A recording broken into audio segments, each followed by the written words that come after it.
Breaking చూస్తున్నాం. తెలంగాణలో corona virus వ్యాప్తి కొనసాగుతోంది. రాష్ట్రంలో ఇప్పటివరకు 63 కరోనా పాజిటివ్ కేసులు నమోదైనట్లు ఆరోగ్య శాఖ హెల్త్ బులెటిన్ రిలీజ్ చేసింది.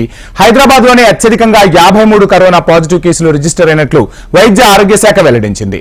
ఇక రోజు రోజుకు పాజిటివ్ కేసులు పెరుగుతుండటంతో అధికారులు అప్రమత్తమవుతున్నారు. మరోవైపు వచ్చే వారం రోజుల పాటు ప్రజలు జాగ్రత్తలు తీసుకోవాలని వైద్యులు సూచిస్తున్నారు.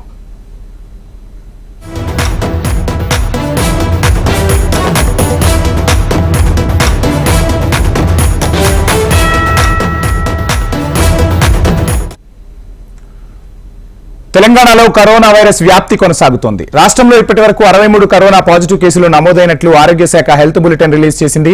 హైదరాబాద్ లోనే అత్యధికంగా 53 కరోనా పాజిటివ్ కేసులు రిజిస్టర్ అయినట్లు వైద్య ఆరోగ్య శాఖ వెల్లడించింది. ఇక హెల్త్ బులెటిన్ కు సంబంధించి మరిన్ని డీటెయిల్స్ మా ప్రతినిధి ఆర్కే అందిస్తారు. ఆర్కే, ఏదైతే కరోనాకు సంబంధించిన కేసులో ఉధృతి అనేది కొనసాగుతుంది. ఇప్పటి వరకు కూడా అంటే నిన్న రాత్రి ఇచ్చిన బులెటిన్ వరకు కూడా 63 కేసులు అయితే తెలంగాణలో నమోదవడం జరిగింది. ఇందులో సింహభాగం ఖచ్చితంగా గ్రేటర్ హైదరాబాద్ అని చెప్పాలి. 53 కేసుల వరకు కూడా గ్రేటర్ హైదరాబాద్ లో నమోదవడం జరిగింది. అయితే ఈ 63 కేసుల్లో 2 కొత్త వేరియంట్ ఏదైతుందో జీవానికి సంబంధించి అందులో 2 కేసులు ఈ కొత్త వేరియంట్ కేసులు అయితే ఉన్నట్టు కూడా వైద్య ఆరోగ్య శాఖ అయితే స్పష్టంగా చెప్పడం జరిగింది. దీనికి సంబంధించి కూడా ఏదైతే నిన్న ఉస్మానియా ఆసుపత్రిలో 2 చనిపోయారు, కాకపోతే కరోనాతో చనిపోలేదు. వాళ్ళు చనిపోయిన తర్వాత వాళ్ళకి టెస్ట్ చేసిన తర్వాత వాళ్ళకి కరోనా అని తెలియదు. మరొక 3 అక్కడ ట్రీట్మెంట్ తీసుకోవడానికి వచ్చినప్పుడు కరోనా లేదు, అక్కడికి వచ్చిన తర్వాత కరోనా వచ్చిందంటూ కూడా వైద్య సిబ్బంది చెప్తున్నారు. దీంతో ఉస్మానియా ఆసుపత్రిలో పూర్తి స్థాయిలో అందరికీ కూడా కరోనా పరీక్షలు అయితే కొనసాగుతున్నాయి. ఇటు ఎవరైతే ట్రీట్మెంట్ చేశారో వాళ్ళకి సంబంధించిన వైద్య బృందం కావచ్చు, లేకపోతే పేషెంట్కి సంబంధించిన బంధువులు రిలేటివ్స్ ఎవరైతే ఉన్నారో వాళ్ళకి అక్కడ ఎవరైతే ఉన్నారో వాళ్ళందరికీ కూడా టెస్ట్ ఇప్పటికే పూర్తి చేయడం జరిగింది. వాళ్ళకి సంబంధించిన రిపోర్ట్స్ కూడా ఇంకా వెయిటింగ్ లో ఉన్నాయి. వాళ్ళకి సంబంధించిన రిపోర్ట్స్ వచ్చిన తర్వాత కేసుల సంఖ్య ఏ విధంగా ఉంటుంది ఏంటో దానిపైన కూడా కొంత క్లారిటీ అయితే వచ్చే అవకాశం ఉంటుంది. ఇక రాష్ట్ర వ్యాప్తంగా కూడా ఎక్కడ కూడా అంటే మిగతా జిల్లాలో ఉమ్మడి 10 జిల్లాలు తీసుకుంటే ఒక గ్రేటర్ పరిధిలో తప్ప మిగతా ఎక్కడ కూడా కేసుల సంఖ్య పెద్దగా లేవు.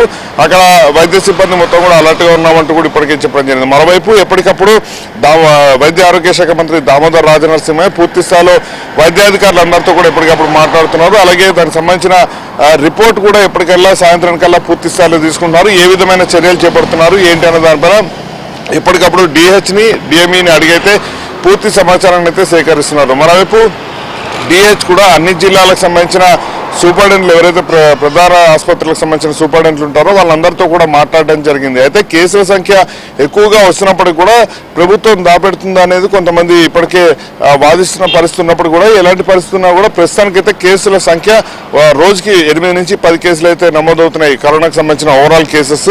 అయితే దీనికి సంబంధించిన రిపోర్ట్స్ ఏవైతే ఉన్నాయో రోజుకి కేవలం 1000 పరీక్షలు మాత్రమే చేస్తున్నారు. వాస్తవానికి పరీక్షలు తక్కువగా ఉండడంతోనే కరోనాకు సంబంధించిన కేసులు కూడా కొంత తక్కువగా వస్తున్నాయి. కరోనా పరీక్షలు ఎక్కువగా పెరిగితే మాత్రం ఖచ్చితంగా కరోనాకు సంబంధించిన కేసుల సంఖ్య కూడా పెరిగే అవకాశం ఉంటుంది. అయితే దీనికి సంబంధించి కూడా రాబోయే వారం రోజులు చాలా కీలకం అంటూ కూడా ఇప్పటికే వైద్య ఆరోగ్య శాఖ ప్రభుత్వానికి అయితే చెప్పడం జరిగింది. ముఖ్యంగా డిసెంబర్ 31వ తేదీ అందులో వీకెండ్ కావడంతో పెద్ద ఎత్తున అందరూ కూడా రోడ్ల మీదకి వస్తారు కాబట్టి అలాంటి పరిస్థితుల్లో కొంత కంట్రోల్ లేకపోతే మాత్రం కరోనా కేసుల సంఖ్య ఆ వారం రోజుల్లో విపరీతంగా పెరిగే అవకాశం ఉందని వైద్య ఆరోగ్య శాఖకు సంబంధించిన ముఖ్య వైద్యులంతా కూడా ఇప్పటికే డిహెచ్కి చెప్పడం జరిగింది. సో దీనికి సంబంధించి ఓవరాల్ గా మనం చూసుకున్నా కూడా కరోనా కేసుల సంఖ్య ప్రస్తుతానికి స్థిరంగా అయితే కొనసాగుతుంది. రోజుకి 10 నుంచి 15 మధ్య కేసులు అయితే కొనసాగుతుంది. అత్యధికంగా మొన్న 12 కేసులు రావడం జరిగింది. సో మొత్తం వస్తున్న కేసుల్లో ఎక్కువగా కూడా గ్రేటర్ హైదరాబాద్ నుంచి రావడంతో కొంత ఇక్కడ మాత్రం ఖచ్చితంగా దృష్టి పెట్టి చూస్తూ ఉన్నాం. అంటే న్యూ ఇయర్ వేడుకలకు కూడా పెద్ద సంఖ్యలో జనాలు గుమిగూడే పరిస్థితి ఉంటుంది. ఈ వారం రోజులు అప్రమత్తంగా ఉండాలని కూడా వైద్య ఆరోగ్య శాఖ సూచిస్తుంది. ఈ నేపథ్యంలో వైద్య ఆరోగ్య శాఖ కానీ ఇటు ప్రభుత్వం కానీ ఏమైనా ఆదేశాలు జారీ చేసే అవకాశం ఉందా ప్రజలకు సంబంధించి?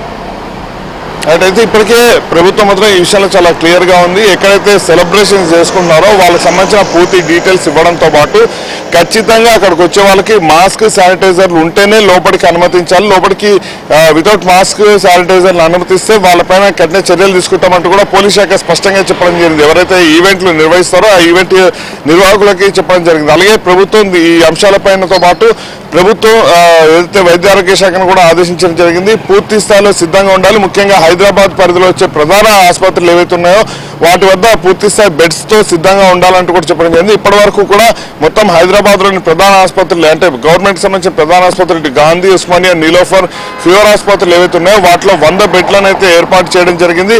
ఒకవేళ కేసుల సంఖ్య విపరీతంగా పెరిగితే మాత్రం వాటికి తగ్గట్టుగానే ఏర్పాటు చేస్తున్నట్టు కూడా ఇప్పటికే వైద్య ఆరోగ్య శాఖ అయితే చెప్తుంది. మొత్తం చూసుకుంటే మాత్రం డిసెంబర్ 31 చాలా కీలకమని చెప్పాల్సి ఉంటుంది. కరోనా కేసులు పెరిగే అవకాశం ఎక్కువగా ఉన్న నేపథ్యంలో జాగ్రత్తలు ప్రతి ఒక్కరు ఖచ్చితంగా తీసుకోవాల్సిన అవసరం ఉంటుంది. మరోవైపు వైద్యులు చెప్తున్న ఇంకొక మాట, ఈ సీజన్ ఏదైతే ఉంటుందో అంటే డిసెంబర్ సీజన్ ఉంటుందో ఈ సీజన్ లో ఖచ్చితంగా ఫ్లూ వ్యాధులు వస్తుంటాయి. దాంట్లో భాగంగానే కరోనా కేసులు కూడా పెరుగుతుంటాయి అంటూ కూడా చెప్పడం జరిగింది. 2021-22 కేసుల పరంగా చూసుకుంటే మాత్రం కేవలం ఈ యొక్క ఏదైతే నెల రోజులు మాత్రం అంటే డిసెంబర్ నెల నుంచి జనవరి 15వ తేదీ వరకు మాత్రమే కేసుల సంఖ్య ఎక్కువగా ఉన్నట్టు కూడా వాళ్ళైతే గుర్తించడం జరిగింది. మరొక వైపు అత్యంత కీలకమైన ఇంకొక విషయం, మన ఏదైతే నాంపల్లి ఎగ్జిబిషన్ కూడా ప్రారంభం కాబోతుంది. అక్కడ కూడా లక్షల సంఖ్యలో వస్తారు. కాబట్టి అక్కడ కూడా పూర్తి స్థాయి జాగ్రత్తలు తీసుకుంటున్నామంటూ ప్రభుత్వం చెప్పడం జరిగింది. ప్రభుత్వం కూడా దానికి సంబంధించి ఎవరైతే నిర్వాహకులు ఉంటారో ఎగ్జిబిషన్ సొసైటీ నిర్వాహకులు వాళ్ళతో కూడా మాట్లాడడం జరిగింది. ఏదేమైనా కూడా కరోనా కేసుల సంఖ్య పెరుగుతున్నా కూడా ప్రజలు మాత్రం ఖచ్చితంగా జాగ్రత్తగా ఉండాలంటూ ప్రభుత్వం అయితే సూచిస్తోంది.